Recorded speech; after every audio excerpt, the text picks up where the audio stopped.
Shalom. I'm going to give all praises, honor, and glory to YAHAWAH, BAHASHAM, Yahushai, BAHASHAM, Rakak, double honors to the apostles and elders of Great Millstone who rule well. Peace and salutations to the elect, and much respect to the brothers pushing his word in the four winds of the earth. And shalom to you few sincere sisters out there as well. This is Brother Ariyah coming at you with another edition of The Love of Many Shall Wax Cold. Okay, so I got a couple of I'm going to read this one. I'm not going to read any other. But this one here is crazy. It says, girl 15 among 3 found slain in House of Horrors after their torture was broadcast live on Instagram.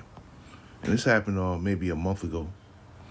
And it says 4 people have been arrested in Argentina following the brutal slaying of 2 women and a teenager whose alleged torture authorities say was shared on social media.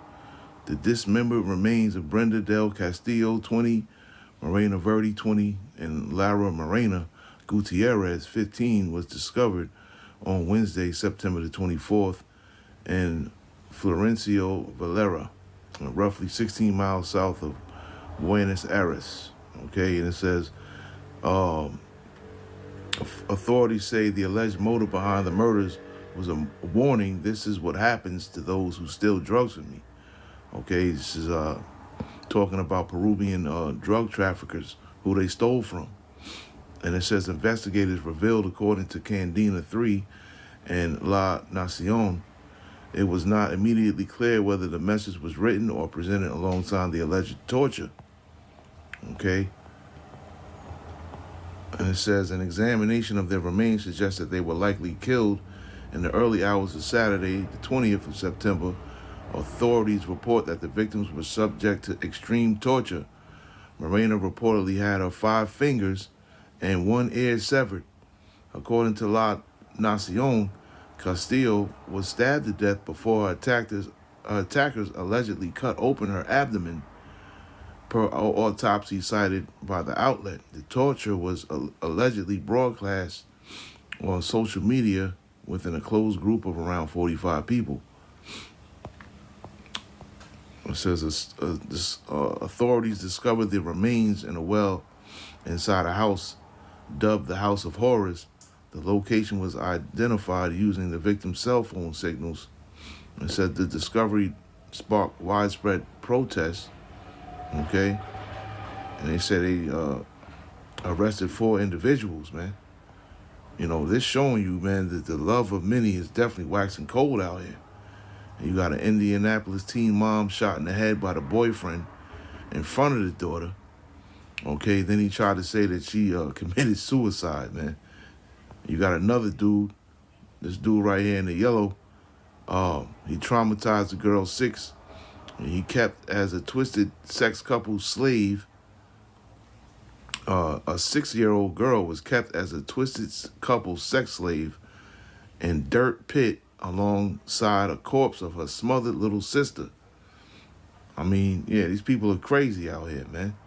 You got the Bronx drill rapper who got killed leaving parole office, you know, and it's worldwide, man. You got a video here showing Hamas executing Palestinians, okay, right here, all right, and yeah, these people are bugged the hell out here, not in just Babylon the Great, but across the globe. There's so many things happening. That's why Yahushai, of course, we're going to get that, said that the love of many is waxing cold. This is why this is the title of these videos, because you see it in every video I put up. And it says, because iniquity shall abound, right? Sin upon sin upon sin, being stacked up, you know, one on top of the other. And because iniquity shall abound, the love of many shall wax cold. Okay, and this is what we're seeing out here. And we're seeing that these evils are increasing and they're getting worse, and they are getting worse. You know, showing us that we are definitely near the end. And I'll read 16 and 17 here, 2nd Esdras, the 14th chapter. And start at verse 16, and I'll end at 17. For yet greater evils than those which thou hast seen happen shall be done hereafter. For look how much the world shall be weaker through age. so much the more shall evils increase upon them that dwell therein. Okay? And there's a video that I put up on this video later on where you see some Jakes. They ran up on, you know, this Edomite in West Hollywood, man, you know, in broad daylight. I could see if it was nighttime, but broad daylight, man. You know, that's not something that's really normal like that. You know, you see Jake shoot at Jake in broad daylight or rob Jake, you know, in broad daylight, you know, in the hood and all that. That's common. But for them to go into a neighborhood where they stick out like a sore thumb and just jump out on a dude and just rob him like that in broad daylight without a care is showing this prophecy here. Real quick. Let's get Isaiah the 19th chapter. I think it's 16. No, 17. Where it says here, in the land of Judah shall be a terror unto Egypt. Right? So that's what that reminded me of. In the land of Judah shall be a terror unto Egypt. You know, showing you that these Jakes are now turning, you know, to rob, you know, the more fortunate instead of the less fortunate, man. You know, they going out into these high price neighborhoods and robbing these Edomites, man. And these Edomites don't have, and they know that these Edomites don't have, you know, their head on the swivel. You know, they don't have a care in life. You know, they don't. There's no fear, no nothing when they're in their own comfort zone. You know, which are their neighborhoods. They don't fear getting robbed or killed or kidnapped or none of that. You know, they just skipping down the street, man. And now Jakes are starting to invade these richer upper class neighborhoods to take their goods, man. All right. And the land of Judah shall be a terror unto Egypt. Everyone that maketh mention thereof shall be afraid in himself because of the counsel of the Lord of hosts, which he hath determined against it. Okay, and this is what we're seeing. You know, just the beginnings of all-out chaos, man. People are really losing it out here. I've seen a couple of videos today where, you know, people went into certain supermarkets or places where they can buy food, and the meats was like $84 for a steak, you know, $90 for a steak. You know, people are about to lose it, man. You know, people are not going to be able to eat things like these videos and those articles that I just read are going to become a thing of normalcy, man. Shalom. Prosecutors and police are working around the clock to bring Kata Scott home. And tonight we are learning new details about a separate kidnapping charge brought against Keon King earlier this year. He's the man who authorities charged yesterday with kidnapping the 23-year-old woman who disappeared on October 4th. What we're seeing and what we continue to see is a clear pattern, you know, of violence, of this type of behavior. And so that's something that we plan to pursue to the fullest extent of our abilities. Assistant District Attorney Ashley Tuzlowski is referring to this cell phone video shared on social media that's now being used as part of their investigation. Officials say it was taken earlier this year at a home in North Philadelphia. What you're seeing in the video is it is a cell phone video that was taken by a person that was inside that residence. Keon King is, I mean, you can see his face, it's him on the video. He hops a fence and tries to gain entry into that property. He comes back twice, trying to gain entry into that property through a window. Tuzlowski says at some point after the video ends, the woman and another person in the home stepped outside, and that's when it's alleged King kidnapped her while his 2-year-old child was in the back seat. He grabbed the victim, put her in the car, and drove away and assaulted her. The charges were ultimately withdrawn after authorities say the woman didn't show up to court. As for the search for Kata Scott today, investigators focused their attention on King's 1999 Toyota Camry, which they believe Scott was in before she disappeared. Police sources also say they recovered evidence connected to Scott at an abandoned school in Germantown after their search there yesterday. Today's the day that I get to drop my daughter off for the rest of her life. I can't really say that I feel sad about it. I really don't care. I gave up custody of my kid. I put her up for adoption. She's 7 years old. Oh, sorry, I literally just woke up. She's going to school. I'm about to drop her off to her last day of school. I have to take her to, and then the adoptees are picking her up from the school pickup line. And yeah, I'm a free woman after that. I'm selling my house. I'm buying an RV. I'm about to travel the world. I'm pretty excited. I have been like waiting for this moment my entire life, ever since I had her, and I was being guilty and not giving her up just because like I felt like as a mom you're not supposed to give your kid up. But then I had a good talk with like my boyfriend, and he said that it doesn't matter what other people think, it's what you want, and I don't want a kid, so today's the day that The girl's mother and aunt are in jail tonight, and we've just learned the mother's boyfriend has also been arrested. Investigators have revealed disturbing new details about the death of Jacqueline Mimi Torres Garcia, saying that she suffered from physical abuse and malnourishment. Police say it came at the hands of her mother, her aunt, and the mother's boyfriend. Reports were that someone was in the rear of the property dropping off items to include that storage bin. The investigation into Jacqueline Garcia Torres's death began with an anonymous caller who reported suspicious activity in the backyard of an abandoned New Britain home on Wednesday. But it unraveled into a disturbing case of alleged child abuse and accusations that her body was hidden for a year by the young girl's own family members. Evidence indicates that Jacqueline was the victim of prolonged physical abuse and malnourishment prior to her death. It is also believed that following her death, Jacqueline's body was kept in the family's basement. Police say Jacqueline likely died in fall of 2024, and she would have been 11 years old at the time. These teens are charged with conspiracy to commit a mass Columbine-style school shooting. Connor Pruitt, 13, and his 14-year-old buddy Philip Bird were allegedly planning to target their middle school in Lehigh Acres, Florida. The arrest happened after an 8th grade teacher got a tip from a student at the school that one of the boys had a gun in his backpack. When the backpack was opened, no gun was found, but police say there was a map with markings allegedly showing the exact location of all of the surveillance cameras in the school. The teens are said to have been extensively studying the 1999 Columbine massacre. What do you say about what you think their intent was? I am absolutely convinced that we prevented a mass shooting. The two suspects have been surfing online trying to buy guns on the black market. They researched thoroughly Columbine. They were inspired by Columbine. Deputies searched their homes and found ammo, shotgun shells, knives, and other weapons. Philip Bird's mother, Carrie Tuller, broke down in tears during their appearance in court on Sunday. He's just a little boy.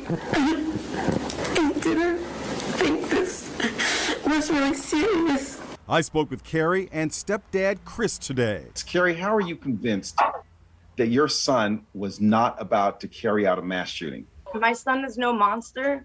He would not have hurt anybody. My niece goes to the school, and he sure as heck wouldn't have hurt his family. We have new details on a woman's murder at a Dallas shopping center that escalated from a courteous gesture to a violent confrontation. Good evening, I'm Steve Eager. I'm Heather Hayes, Fox 4's Alex Boyer, live with the details from arrest records. Alex. Hey guys, and according to that arrest warrant affidavit, we now know that it was the victim who got mad at the suspect for not saying thank you after she held the door open for the suspect at an area business. Well, that ended up spilling over into another nearby business where the arguing continued, and then once they were outside, that is when that verbal altercation turned deadly. The shooter was telling them, come outside, like, let's handle it outside, like, you know, let's fight outside. And the mom and the daughter were kind of just like telling her to like go away. This 27-year-old nurse who asked that we not use her name had just walked out of this PetSmart store located off West Wheatland Road in the southeast Oak Cliff area of Dallas Tuesday afternoon when she noticed two women, one with her 20-year-old daughter, arguing in the parking lot. Moments later, she heard gunshots. But the mom and daughter tried to like get in their car and like de-escalate the situation, but the lady wasn't having it. So they ended up starting to fight.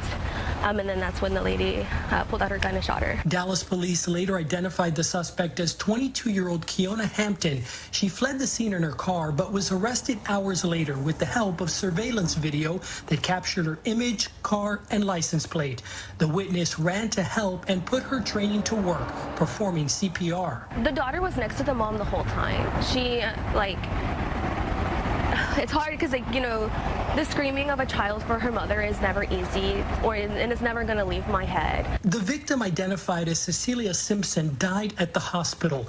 All of this started on the other end of the shopping center at 5 Below as both the suspect and victim exited the store with something that might seem like a simple gesture of courtesy.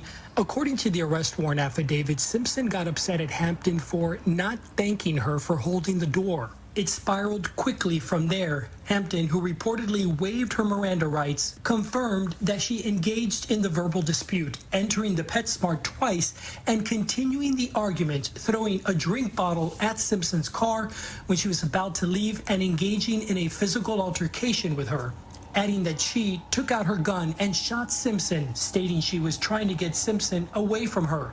And again, the victim's daughter was a witness to all of it. I've been trying not to cry, but just like, you know, being in high school, like my mom was such an important person during my lifetime, and she's the reason I became a nurse. My whole family is. Honestly, if I could just hug that daughter, like I just feel so bad for her, and I just want her to know that I did everything I could. Those other people did everything they could. And those other Now at 11, a broad daylight robbery in West Hollywood. It happened so quickly, we're showing it to you again. A man just walking on the street when he was held up at gunpoint by 3 men. Good evening, everyone. I'm Carolyn Johnson. It all happened this afternoon. Robert Kovacic is in the newsroom now with a video and reaction from a witness. Robert. Carolyn, we are just getting all of this information into our newsroom about what is being described as terrifying moments on a street in West Hollywood, and this went down at 5:45 this afternoon. Let's start by giving you a live pic of Hacienda Place. Now, this is located between Fountain and Santa Monica. The video we are about to show you comes from the security camera on the building, and then that security camera video was given to WeHo Times. Tonight, WeHo Times sharing that video with us. Now, there was a man in a black shirt in the beginning of that video. That's WeHo Times reporter and also West Hollywood resident Mike Pingle, who just happened to be there, who became a witness to this crime. And just minutes ago, Mike Pingle takes us through it.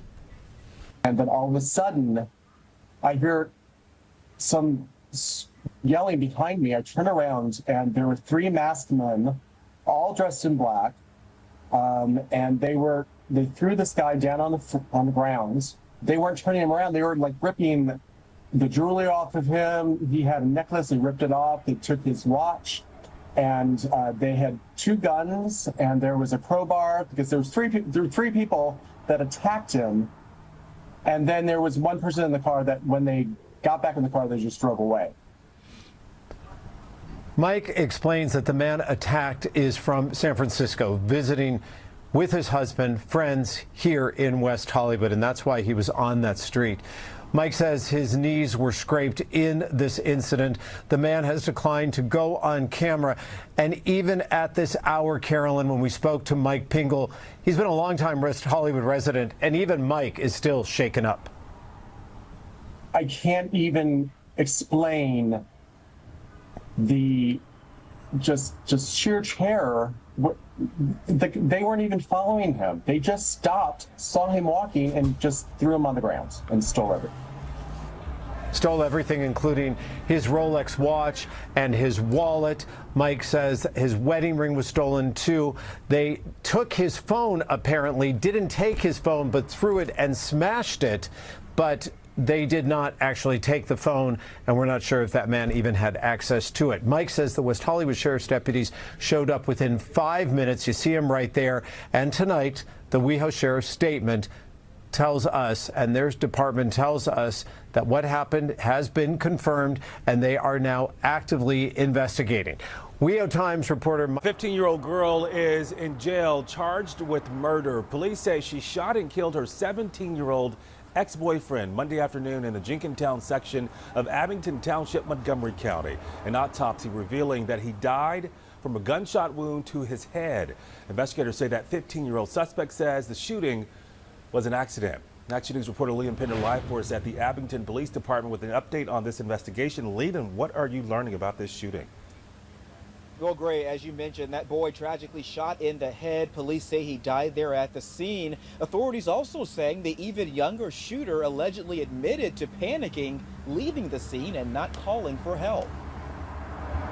It was a typical Monday afternoon in Jenkintown until 14-year-old Kyrie Grimes Jr. spotted police cars outside his building and called a friend. He heard shots in the building and then people were screaming. Police say 15-year-old Precious Hamilton of Crumlin is now in custody, accused of shooting and killing her 17-year-old ex-boyfriend, Basim Baker, inside his home on Old York Road. It's definitely like something that you wouldn't expect in this area. Officers responded to the home shortly after 5 p.m. where they found Baker unresponsive. Prosecutors say his mother discovered him dead on the bedroom floor. In the criminal complaint, Baker's mother told investigators Hamilton had been at the home all weekend. Baker left the two to run errands around 2:40 on Monday and returned around 4:30, discovering her son around 5. Police say they obtained video showing Hamilton leaving the building by herself just before 3:30. The complaint states Hamilton picked up the firearm in a rapid fashion to pack her belongings and was surprised when the revolver discharged, striking Baker instantly. Detectives also found this photo of Hamilton holding a gun from a previous day on Baker's iPad. I feel as that kids shouldn't be near weapons. Police say they have not recovered the gun, but say that Hamilton admitted to stealing it from an acquaintance 2 months ago. Parents should be watching their children a little bit more closely. Now, Precious Hamilton, just 15 years old, is being charged as an adult. She faces third-degree murder, involuntary manslaughter, and several other charges tonight. We're live here in Abington Township. Leland Pinder for Action News at 10 on PHL 17. Shari. Yeah, really.